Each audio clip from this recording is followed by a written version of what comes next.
Hi, everybody. My name is Jessica Gandara. I'm just winging this today. This is my first interview with an everyday amazing warrior woman. This is Miss Stephanie Williams. I wrote that book right there, and it's a 31-day challenge program to help us get out of our comfort zones and really push us to be the best version of ourselves. So I didn't just write the book, I'm a student of it. And here I am getting really uncomfortable and just winging it and having some girl conversations. And we're going to kind of see where this goes. I had the idea to interview everyday women because every time I do one of these classes, I meet such amazing women, warriors. Like they've gone through some stuff. We've all gone through stuff, but you always feel like you're alone in this journey when you meet people like Stephanie and just all these women who are, you know, quiet, doing their thing. But when they start opening up, they have such amazing stories. And I thought, how cool would it be to have a space where women can just share, everyday women? You don't have to be an author or, somebody, a big name, anything. Just you come, we have some girl time, we talk, and we see how we can help each other, how we can support each other. Some of us are actively going through things and we don't have solutions. We don't have maybe coping mechanisms.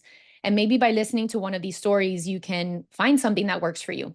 So, without further ado, my very good friend here, Stephanie Williams, she took my first class, which is right there. It's my turn, 31 daily challenges for women.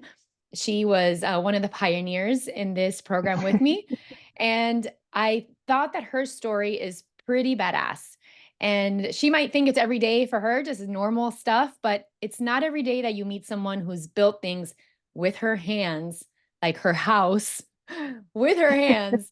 And I thought she could really teach us a few things. So, hi, Stephanie. Hi, yes, I was class 001. It was a good Zero, zero. class.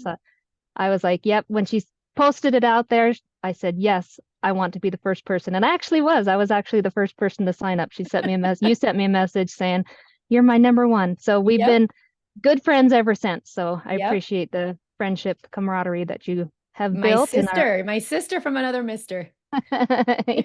Yeah. So, Steph, start from the beginning. Tell me, I know the story about your family and how you grew up, but tell everyone here how your life was growing up and where you're from. Um, okay, so I am from Idaho, born and raised, never lived in any other state. I grew up on a dairy farm, worked, eaten, bled with each other as a family, struggled as a family, had successes as a family. There's a family, or sorry, we have siblings, so there's six of us. I am the youngest out of all of them. There was enough span in between all of us that I was at the very, very end. The closest sibling to me is 5 years older than me. So some of my older siblings, I didn't know as much. I knew of them. We were family. We know them. You bleed, like I said, with them, and you work hard with them and have successes with them. But intimately, I didn't have that because I was so young compared to all the other ones. My parents were older at that time when they had me. So I had to go through, which I don't regret at one bit. I had to go through a lot of medical things with them. This could be a different segment, but my parents are 18 years apart. So when my mom was in high school, my dad was already in his 30s. So there's a span of life changes and lifestyles there that my older siblings had compared to what I had as parents. So medically wise, I had to learn how to take care of my ailing father. I remember back in second grade, as we worked hard, life deteriorates a person. He was a very, very hard worker, was always on a horse, was always out feeding cattle, setting water, riding in tractors. If that wasn't bringing an income, he had another job of doing the same type of farm work for another farmer. So he was night and day always working. So life just caught up with him. So he was starting to kind of fail a little bit on his health. And my mother and I were basically the last ones at home. All the siblings were raised. And I was in second grade when I had to take second grade over again because of the times that I missed because my father had a heart attack on the tractor. And so life had to change. I missed so much school that it was advised through the teacher and counseling with my family that I should just retake second grade over again, which was fine. I didn't know much, well, not a big deal. But ever since then, I use second grade as my marker because that's really when my life really changed. Sometimes my dad would get really sick. He broke his back one time. Didn't expect him to walk. He got kicked by a cow. Didn't expect him to walk. This is probably going to sound bad, but he was negative. He grew up in the negative era against blacks. But one of the black guys that was his therapist helped him to walk again. And that solved every kind of problem, any kind of bad feelings towards their culture or not, fixed it. So it's kind of interesting how life just becomes full circle for him. Yeah. So we, moving forward, he just was older. His body was just giving out. So there was a lot of VA hospital times that I slept on the floor in the hospital because my mom was sleeping next to him in his bed. And we didn't know from time to time if he was going to make it. His lungs were failing him. He eventually died my junior year. So this is a lifetime span of a quick little short story, but he died my junior year in high school. It was a welcome death, if you could, not saying morbidly or anything like that. Right. What word is that? Morbidly? More, yeah, more the mortality, or say talk about morbidity. What? It wasn't a sad Don't get thing. fancy. We'll just change the word. It wasn't a sad thing. It was a very welcome, loving thing. So basically through all of that, my mother and I bonded a lot. We had different relationships. There was times I'd say, okay, Mom, I'm going to go hang out with my friends. And I'd tell her where I was going. I didn't have to, and she accepted it. I didn't have to sneak out. I didn't have to be the normal teenager. We just knew each other. She knew I needed time away because of the stress of taking care of the father. He was bedridden for probably the last 10-ish years of his life. Wow. And he was in our home, and we had a hospital bed in our living room. And, you know, we just did it. It was the way of life. I fed him. I changed his bedding as needed. I helped him to the bathroom. I dumped have a his. question for you. How did that affect you mentally? Like seeing I your didn't. father in that state when maybe other friends of yours did not have parents that were older and had not gone through any of that. Like, how did that affect you? Um, to be honest, looking back at it, I think I was more honored. Mm. It's kind of a weird twist on it. There was one family I was good friends with. This girl, her name was Selena, and I remember one time her parents wouldn't let her come over to play, hang out, or whatever. And it was probably in my junior high years. And I couldn't understand why. And she said, well, my parents don't like me being around that. And I was like, okay, fine. See you later. I didn't have a choice. It was no big deal to me. We've still talked in the hallways, hung out with each other as needed. She just didn't come to my house. I always went to her house. So that was okay. I got it. I understood it. We had a lot of help from our church organization to help support us. But anyways, kind of fast forward, I became a person that I looked and honored my parents a lot for what they have gone through and knowing that I can do what they do. And so I became extremely tough, I guess. A little bit I out would of the say so. ordinary. I'm tough. Married my husband when I was I think I was 22. We've been married for 24 years.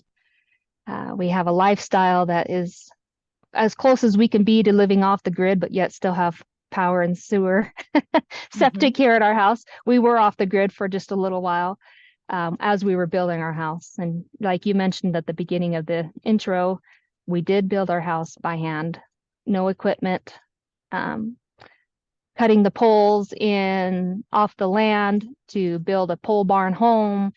for one season, and then the next season started to build the walls. The next season put the roof on. There was little bits and pieces each time. We also How long did that did it take you? we were paycheck by paycheck. My husband was a police officer at the time, so paycheck by paycheck. He didn't make a whole lot. His monthly income was small. So we found resources on our property that we had to be able to build like it's kind of a log home, and we can add pictures later if we want. But Yeah. Yeah. we stayed in the camper. We had enough money saved up previous that we paid for a fifth wheel camper. We had 3 children. We have 3 children, and we all stayed in that camper. We spent 3 winters in that camper. Wow. There was many times that we would tuck ourselves into bed and we would roll with our sheets frozen to the wall because it was cold. You can keep your camper warm as you want, but those walls will produce moisture and then freeze. It doesn't matter. There was enough of us in there that our hot breaths really kept the camper warm, but the walls are not insulated. They really aren't. Oh my gosh. So we did that. We did that paycheck by paycheck. And one winter, we were coming into winter, and we had the walls built, we had the roof on. We started moving in our furniture, which was stored for 3 years in a horse trailer next to us. So I had to go through some of that furniture because it kind of, got weathered and Yeah. got some mice problems and whatnot. But I had enough furniture, and we put the furniture in, and I said, I'm done. Build this fireplace now. I'm done with the motor, or I'm done with the fifth wheel. It's time to move in. We just bundled up the children. We had no heat. We bundled up the children, many blankets, no electricity. Well, we had a little bit of electricity because we were trying to live off the grid as best as we could. We wanted to cut ties. We didn't want to be in debt. So we did. We built a fireplace, which was called a rocket mass heater, and it served its purpose probably for about 3 or so years until my daughter burnt our chimney with a house fire. But it's pretty cool because we had step by step. You grow a little, you gain something better. You grow a little, you gain something better. Right. And our foundations of life became bigger and better as we progressed in life. And we had some little extra cash, so we put in a propane heater. It's one of a big shop heater. Is that safe? Probably not. I think probably we'd be turned in for putting that in a living room, but that's all that we could do. And that was good, better, best. At that time, that was our best that we could do. It was probably 4 or 5 years ago that we splurged again, and we bought some split AC and heater units. So we're actually really good.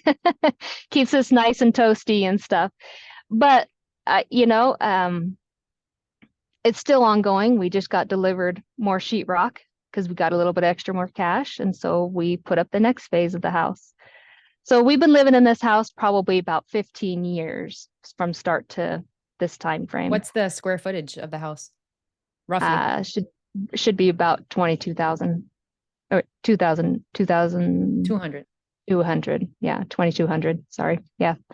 Should be about that. We have a loft. We've been actively working in the loft by building walls this summer. We just had curtains dividing us all. And so it's kind of fun that my kids' friends will come over and they think it's just tent city up in the loft. And we did have somebody say, how did your husband and you romantically come Right. together and whatnot? Oh, we have ways. We secretly have Get creative. ways. Be creative because the kids are on the other side of that sheet, and are they asleep? Yeah, I think they're asleep. Those woods looked pretty good too. Yeah, well, there's many times that we took dates in the woods. Awesome. Awesome. And talking about your kids, so tell me the breakup of your kids. Okay, so we have 3, a boy and then a girl and then a boy. And what are their ages? Our oldest is 22. Our second girl, she's just turned 21, And our youngest is 17 and he's at home still. He's a senior in high school. Our oldest lives in Louisiana. He works for a Amazon third-party seller in the warehouse there, in his personal warehouse, not an Amazon warehouse, but he's over all of the shipping and receiving. So he's kind of the manager of all that for Awesome. his personal products. My daughter married a Marine. They are stationed in San Diego in Camp Pendleton area. They've been married for about 2 years now. They're about done with all the military type of stuff, so they're Hmm. looking to adventure to come back to our area. I don't know where that'll land them. And Wow. then, like I said, our 17-year-old still at home, senior, and life is spinning fast. So hang on for What him. are his plans? I know he plays football. Is that He in does. his future plans? Yeah, he plays football and he's a catcher for our baseball team too. So we do a lot of traveling for baseball. But uh, football, he's pretty good, and he's got a couple colleges that are looking at him already. In fact, just before we started our little interview, he was online chatting with them. These are my highlights. Look at this, look at that, you know. Well, he just So made the paper there, didn't he? he just made the paper. It's called Bulldog of the Week. It's an important in our small little community. It's important to highlight some of those kids. And Bulldog meaning that's our mascot for the school. So you highlight the kids as they come. So opening season for football out of football, soccer, volleyball, cross country, out of all those groups of kids, he was nominated and got that. So it's kind of a big little deal for our community. Yeah, Little honor. absolutely. Super cool. Congrats to him. And I'll you tell said that him. your older son does Amazon. You have a similar business, right? I mean, you don't just build houses all day. So what do you do? What do you and your husband do now? Yes. So we don't do too much more on the side of the Amazon. The market has changed. And so we've kind of got away from that. We still sell our products, rotating them, getting them through. We don't want to be left with them just sitting around, you know. Right. So we're just processing, getting that sold, and but he's more moved on to helping his family business. His family business has struggled a little bit coming out of the COVID years. So he jumped into the family sales. So my husband is really good at sales. He's done it his whole life because he comes from a family business.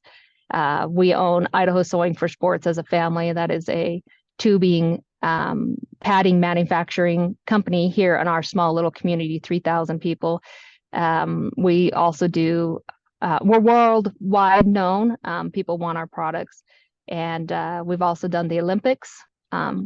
Last or the last Olympics, I don't remember the years. I think it was '02, '01 or '02, which was in Salt Lake. This one is coming up. It's going to be back again in Salt Lake here in a couple of years. So we're Your already company is gearing the up. padding, right? Hmm. The padding that we see in the winter sports. Yeah, all the winter sports. So if you go to a ski hill and you ride up on the chairlift, you're most likely sitting on some of our padding, our seats.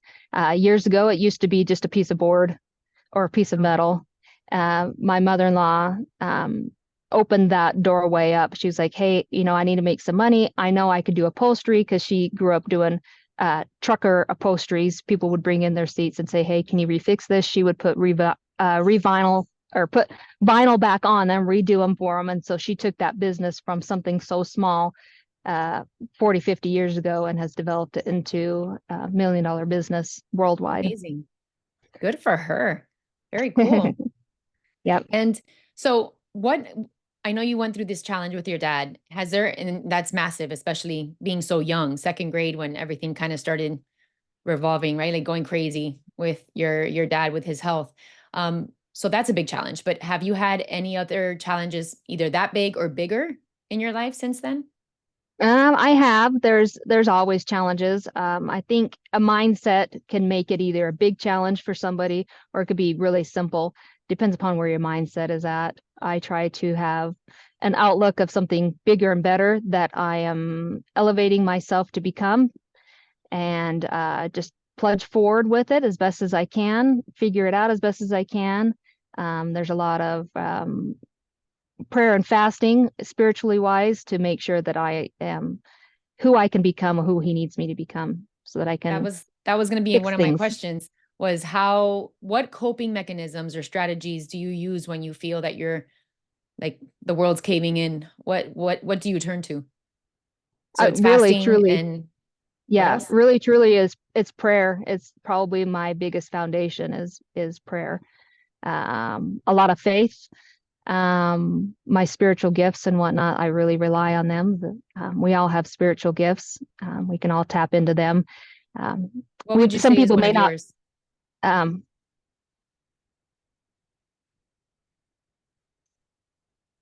Part of when my dad died, our church leader said to us, or said to my mom and I, because my mom was concerned, she's still young.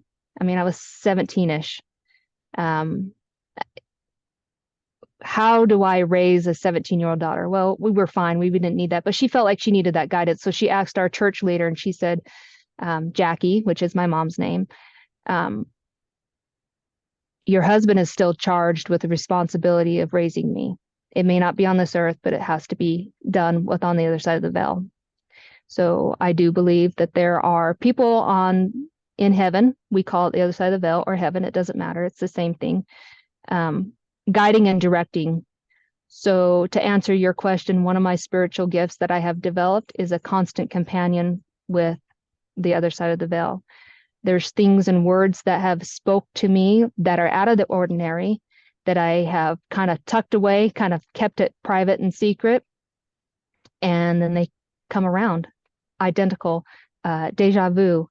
There's so many different words and that people in our world use, and it's all the same. It's all Right. guidance. It's all direction. So that's probably my biggest support, prayer and listening, being calm and listening. Very interesting. I didn't know that about you. Very I'm cool. not very calm, huh? I'm kind of a Uh, ruckus.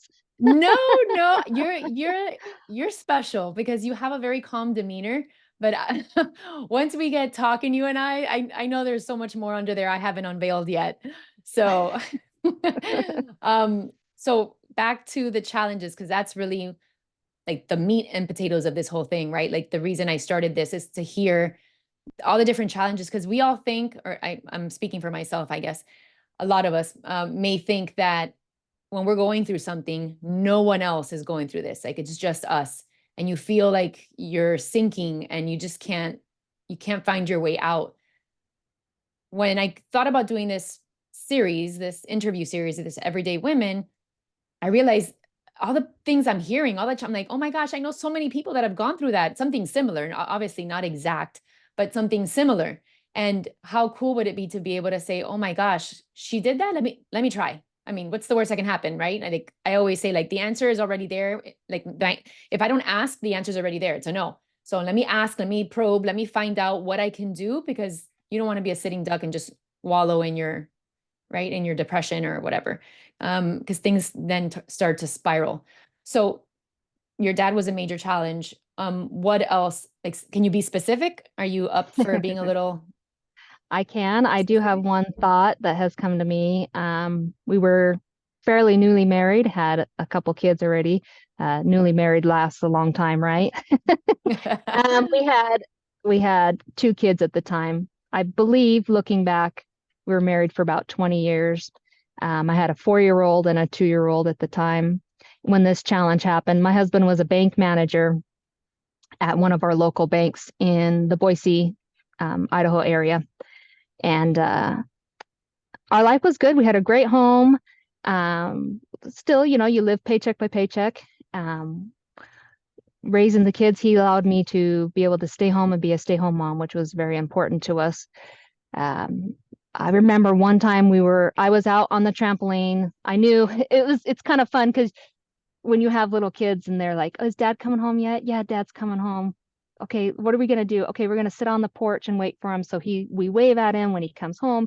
Some cool things because your husband's really, well, at least my husband, he was out there working in a community where life is so has its ups and downs with everybody. Um, and so I remember we were outside on the trampoline waiting for him to come home. I had already made dinner. I just had to prepare just the last few little things so he could come home and he could be part of us, and then we could love each other and then go in and have a family meal. So that's where I seen my responsibilities of raising the kids and taking care of the home and making sure there was a meal for your husband to come home. Um, and anyway, so we're out on the trampoline and he walks in and he's so excited, walks through our gate into the backyard and he's excited. He sees the kids and we're all jumping and whatnot. And then it hits him and he falls to his knees and I'm like, what is going on? Did you have a bad day at work? Okay, let's digest this. This is something that happens, through all men, through everybody, even myself. And he finally says, when he's crying, he finally says, I don't deserve you, and I don't deserve our home, and I don't deserve our kids. I'm low on the totem pole right now, is what he was getting at. He just was not himself, obviously. And finally, after working things through, and he kind of clears his emotions up a little bit so he can have a conversation with me, he finally comes out that one of his coworkers enticed him to kiss him at work. And I probably was extremely white. Okay. You're dumb. What the hell are you doing? All these emotions were going in my head. And I just remember going, it's been 20 years now. So looking back, I remember being back into the house and we're feeding the kids, we're eating dinner and it's quiet. The kids are chatting because they have no idea. Right. They're 4 and 2. And so we're trying to be mommy and daddy while mommy and daddy are like struggling here. We're trying to figure things out here. Who's going to say what first? Is he going to say something? Am I going to say something? It was a quiet few couple of days. We did it, talk with each other, but it was just quiet. It wasn't the same anymore. It wasn't probably until he made arrangements to talk with our church leader because he needed guidance and direction. How do I fix the family? How do I fix things that I have really truly screwed up? And he was very remorseful. I mean, there was many times he would cry, tears, I'm so sorry, and then he would have to, go to work, or he would have to, excuse himself from the kids and I's presence because it killed him. It was it was eating him up. It was eating him up. So I'm pretty sure it was a couple weeks worth of that. Our church leader gave him a lot of good counsel, and I know he took that to heart and really worked on things. The church leader came and asked me to come in, and so I had a little bit of a interview with him, and he gave me some counsel on the wife's side of things. And he told me, he said, I remember his counsel to me was, he is very remorseful. It wasn't planned. It was something that just a spark and accidentally happened. It was just a small little kiss, and he has worked his way through trying to figure out how to fix this, and you need to continue to support him. And I was like, okay, but he's dumb, right? I remember blurting that out. He's an idiot. Are you sure? Are we talking about the same guy? Yeah. So being supportive, but then my emotions came out, and yeah. So let's talk about that. What were you feeling? Betrayed or just confused? I can't imagine what you were feeling. First of all, kudos to him for being honest. And oh my gosh. Yeah. And not, it could have been bad. Yeah. He could have held on to that for years and years and years. Yeah, it must have happened that day or within that week, and it was killing him. And then when he came home and seen us all happy jumping on the trampoline, it just killed him. Yeah. Like, what did I just do? So I did have those feelings of, he's trying to fix things. I need to be nice. I need to be resourceful. So yeah, go back to my prayer and asking for guidance and direction of what I need to do. And so we worked it out. It wasn't a big deal. A couple weeks later, I remember saying, "Can you give me a little more detail? Why did you do that? Why? What enticed you to do that? And he told me who she was at work. I knew exactly who she was. He was the bank manager. So I would always bring in cookies. I would always bring in something. The kids and I would take a break and we'd go see daddy at work. So I knew who his employees were. I knew who she was. And I laughed out loud. I literally said, her? And he said, yeah. She was a home wrecker. This was her duty in life. This is what she wanted to do, and she does it with everybody. It was her calling and her own personal life that she wanted to accomplish. He said he was Wow. in the back room. They were both at the end of the day counting the tills up, because you got to have somebody beside you to be able to represent, Right. oh shoot, did I steal the money? Did I not steal the money? You all Yeah. sign it, sign each other off. Um, and like I said, I laughed. I knew who she was. She was some little itty bitty, I don't know. Well, she wasn't, obviously she wasn't Miss Sexy Williams here. That's for sure. Oh, there was one time I had to go back. We took cookies or whatever to him. We continued that tradition with the kids to see dad and what he did at work. Um, and I seen her at one of the tills, and I laughed again. She knew that I knew, and I just laughed at her. Just, it was uncontrollably. It was just an emotion that just came out. And I handed them their treats that we made for the whole crew, and we just left. And you know what? It has, in a roundabout way, it has been very good for our marriage. But there's things that we actually put into place. And I'd like to kind of list on those couple I of would things love if you that. don't mind. Heck yeah. Okay, let me get my notes out. I first of all, I've always had standards. I've always tried to stay close to the way I was raised and the way my parents would be honored. But when this happened, I knew that I needed to elevate my standards even more. So I vowed to never be like somebody like her, to not be a homewrecker. Um, People have their own intimacy within their own relationships, and I need to stay completely clear from that and not intervene, not let them think that I'm bigger or better or I would like to know more of. That is a dividing no for me. I don't want to be part of that. They have their own relationship and they develop that on their own. The another one is never go with another man by myself. Never put myself in that situation, not only for him to hurt me, but for me to hurt him, as Right. far as um, jealousy from another wife. Right. I don't want to even be part of any of that. And some details on that would be, I never ask for another man's phone number. If I have to ask for another man's phone number or a man's Facebook message, or like I had to this weekend to send a video to one of the football dads. I had a video of his son and I wanted to share that with them. So what did I do? Hey, husband, my husband, I am going to Facebook friend this guy. And he says, yeah, go ahead. So we're on the same wavelength. Yeah. Right. Right. And then I send the video off or You're whatnot. very And then transparent.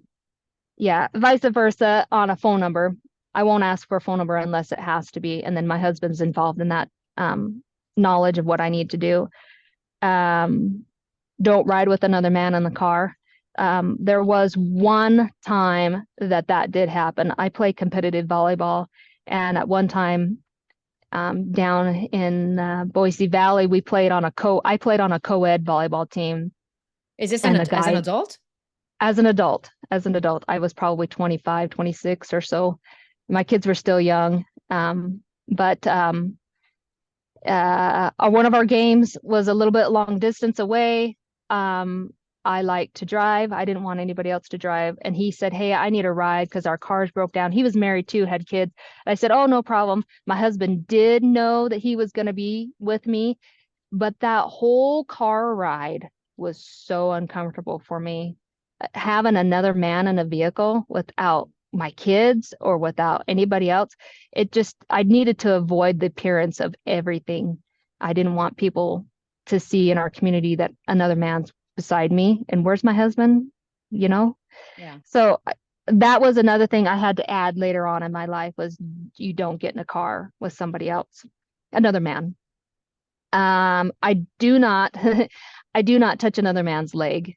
That is a hormonal thing for a man. Right.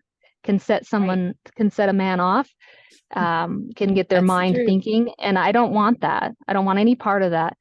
Um, I will sit next to groups of families at a sporting good events, and those events are so exciting, and I'll hit Yeah. them, tomboyish, hit him. Can you believe that? Whatever. That's okay, but I will not touch another man's thigh anywhere. Knee, calf, thigh. It's off limits for me. I'd Yeah. rather elbow him and make it painful. Punch him in the arm. Yeah, yeah. That's my way of getting his attention. But if there was a time that I needed a man to help me up or whatever, if I don't know, slipped and fell on the ice because we get a lot of snow here, I would extend my arm. That's a courtesy, or my hand. He would help me up. I'm sure he would dust me off, brush me off, or whatever. And that may be a little awkward, but I would extend that probably. That's probably the furthest I would go on that. Um, I leave space in between another man and me if we're sitting at a table. If we're sitting close enough, there needs to be quite a few inches in between us. Now, a question. Are these the boundaries and the rules that you're putting for you? Is this, I know it's to prevent you from doing stuff and prevent them from getting the wrong idea, but did this stem to protect your husband, just so your husband is clear that you are doing things to make sure this never gets turned around on him? Or is it just Yes. because for you, you want to set boundaries? Like, where did all these strict rules come from? Like, where did they start? I know it started when he had that moment, right? And you set Mhm. those, but like, did you create this because you have the feeling that it could happen to you if you were in the wrong situation, like it happened to him? I believe so. It could happen to anybody, whether you meant it or not. And one Yeah. thing adds upon another, and I don't even want to start that. Yeah. So, it comes, in our church community, there's a lot of people that are huggers.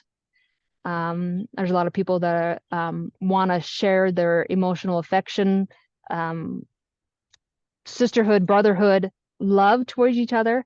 And if that ever comes to me, and a man wants to, give me a hug, hey, you did a good job on your talk today. I give him a side hug. Hey, thanks, I'll tap him on his chest, oh, thanks, that was nice of you.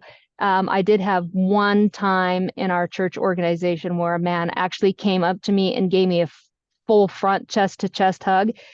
And I immediately just swung my hand in there so that he couldn't feel me. He couldn't feel my Right. body part. I wanted to separate that. So this was my separation. My husband actually saw that, and I did not realize I did that. And he commented on that. And it's kind of been a running joke in our family, that What does he say about these rules or he these loves them. boundaries? He loves them. He takes them upon himself as well. He implements them in his life. He does a lot of traveling for business and stuff, and he could be by himself. Um, if he has to go on a sales trip, he takes me with him. If I can't attend it, then he puts up his boundaries to protect him as well. He does not go with another other woman. He'll have a conversation with somebody, but that's as far as it goes. He protects himself. It also stems back from law enforcement.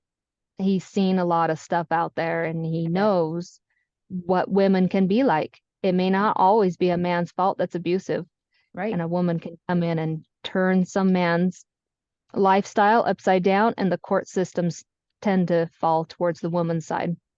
A woman So scorned. It's scary stuff. it is. Um, I think that's probably all. I did pass this on to my daughter, um, Does teaching she her ask how her questions like body where is. this came from?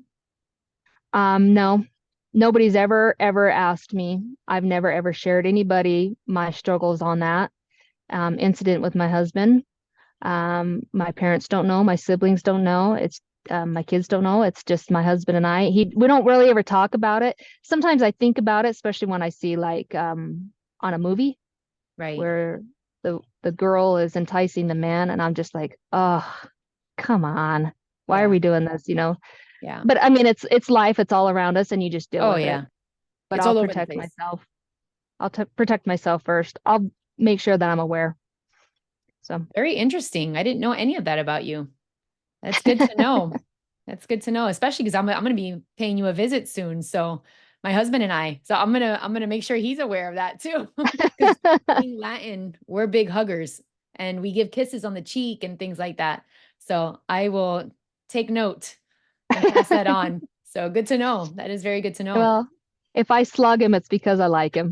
Awesome. He could probably use a slug or two. Probably would do him good. One thing that I wanted to share about you that they don't know about you is, um, well, you mentioned how you live and how you lived for a few years, but tell me about your food source. Like you Oh, guys are avid hunters and you have a business, another yes, business. So we tell us do about have that. another business. We are outfitters.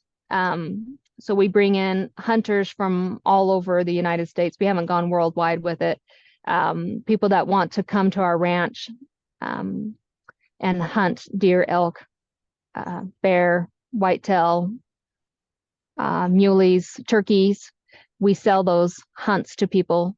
Um, so that is one part of our business, and we do that first part of the spring and then also in the fall when the hunting seasons are appropriate for those species to take. We do hunt a lot as our own personal family. That's a tradition that my husband has installed in our kids. They all like to hunt. They all like to shoot guns. My daughter's a little more hesitant on shooting things, which is to be expected. She's a Right. girl. She eats it. She cleans the animals with us. She prepares it with us. She loves the food. Um, and she's instilled that part into her husband now. Hmm. So it's a different lifestyle that I honor, that I know that we can survive if those zombies come to attack everybody, the aliens come down. I know that we can survive just off of that food source. I grew up That's with your a only garden, source? Like, you have mostly, a garden, so that's awesome. But the hunting in the yeah, garden, is that the only thing you guys eat, or do you actually yeah. take trips to the We, grocery store?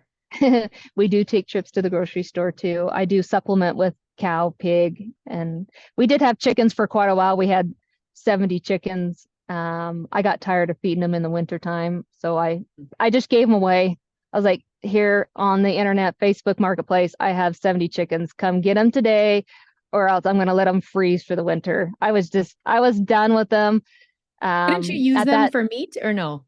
Yeah, some of them we did butcher for meat, and then some of them were just egg layers. We did keep all the butchered meat ones, and that was kind of fun, teaching our children how to grow from a little chick to butchering process and then eating it at the table. I mean, Yeah. they were totally okay with it, but it was neat to be part of having that part of their science class routine because I do homeschool them. Um, Teaching them about the birds and the bees. We had rabbits. So morbidly, we did watch them have relations and what the rabbits did with their babies. And if the mom didn't like the baby would be eaten by the mom, all That's these so things that crazy. they just needed to see what world outside of a city looked like. Yeah. So, and we Very ate the cool. rabbits too. Yeah. We don't Very have cool. any of those anymore. I'm past all that. I was gonna say you're simplifying your life now. Simplifying. We do have Yeah. a great food storage. Power goes out here often. Um, we have a generator if the power goes out. We have a heater that kicks on if the power goes out through our generator. So, What would you say you're most proud of in your life? mm, I don't know. It doesn't have to be one thing. I mean, I guess it could be a couple, but if something were to stand out in your head, like first thing that popped into your head, what would you say it would be? To probably to go back to that religious aspect, um, having that constant companionship. I don't know where I would be without the gospel of Jesus Christ teaching me and guiding me and helping me to become, helping me to overcome, helping me to excel other people's minds and thoughts, giving people an avenue of, look, I've done this, you can do this too. Using the atonement in my life, probably more the religious side of things is probably, in a nutshell, all of it. It And makes everything goes round and round in my head with that as yeah. my core, my center. And are your kids the same? Do they have that same attitude toward faith? Yes, my son has developed, my oldest son, he's in Louisiana, he's developed mm, the gift of discernment. He can tell when things are not right. He can tell when the boss is lying to him. He can tell when his friends are about to do something that is not okay with him, and he gets himself out of those situations. Um, he also can tell on the more positive side if somebody else needs a hug, if somebody needs a lending hand, somebody needs a little more cash in their pocket to get by. He sees that. And we call that just within our family and in our church community, the gift of discernment. It's a beautiful thing. It's a nice gift to have. Our As we're kids, all our like other living, kids as well. yeah, as we're all living busy lives, we kind of just are worried about ourselves and dealing with whatever we're dealing with, not really taking a moment to scan the room and see what's going on around us, right? Right, That's right. pretty cool. Um, I don't know. Is there any other stories? This has been pretty, I've learned so much from you, and I thought I knew so much of you already. This short time, I've learned so much. Um, tell me what's one way you take care of yourself, like a mental health, a self-care routine. What do you do to take care of yourself mentally to make sure you stay grounded? Like, what do you do? Okay. So in the mornings, I'm always an early riser. I think it really comes from back from working on the farm and seeing my family. My parents get up early, and tending to the needs of the farm, milking the cows or whatever. Um, so I've always been an early riser. I'm usually up by 5 o'clock ish. I go to bed. Well, that is to be determined upon what's going on for the day, but I'm usually exhausted by 8:30, 9 o'clock. I do stay up with the kids if they're all together and we do party, whatever at our house, and so As long as I've known you, I your house is always full of boys, like sports teams hang out at your house, and it's always a fun time at your house. sometimes our hot tub has about 12 to 15 people in it, and there's no more water left in it when they get done, and I have to refill it and clean it out because you just got dirty sports sweaty boys and sometimes girls in there.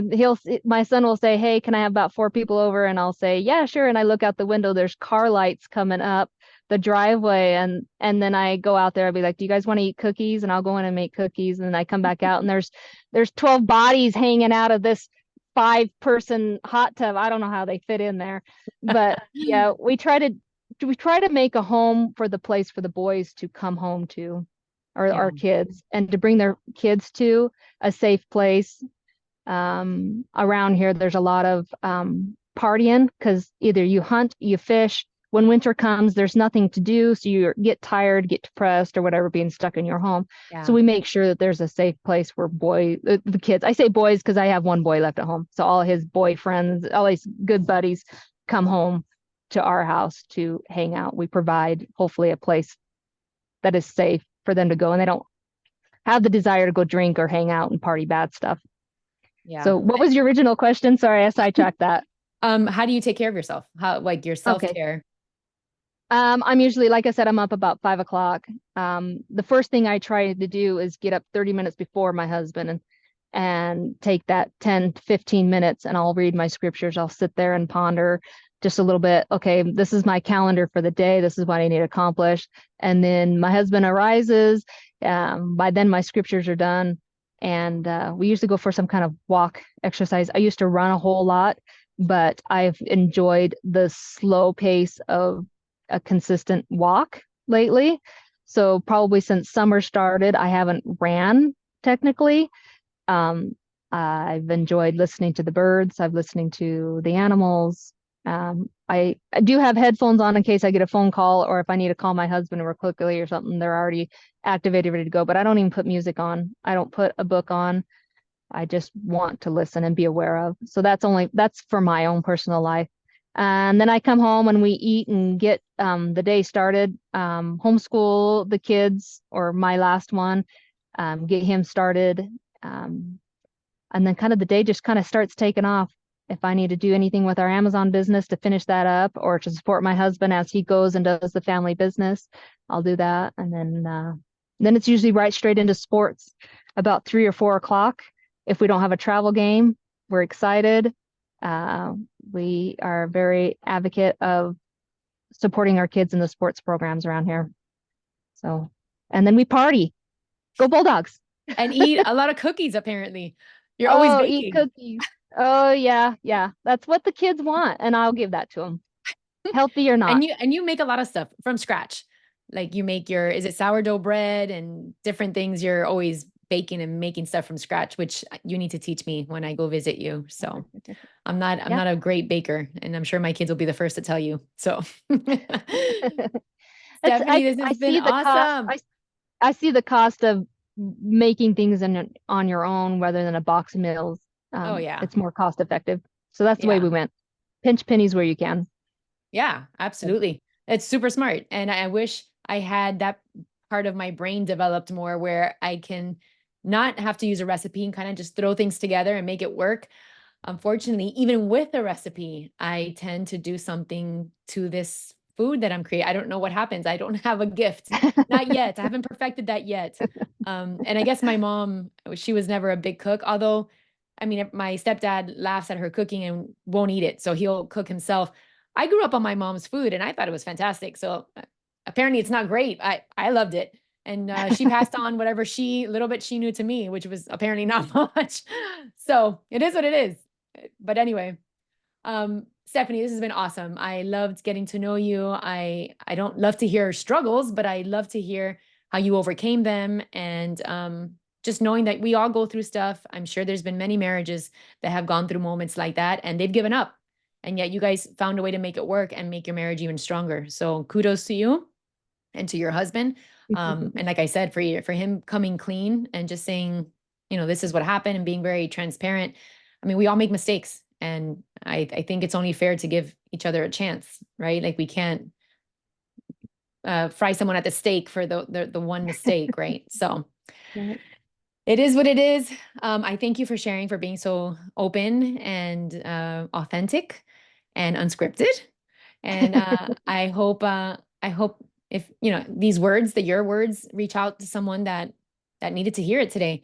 Maybe they can reach out to you, or reach out to me, and I can put them in touch with you. Is there anything Yep. that you feel as a woman that you need in your life that you could use help on? That is there anything that comes to mind that, like, oh, if you spoke about this, that would really help me?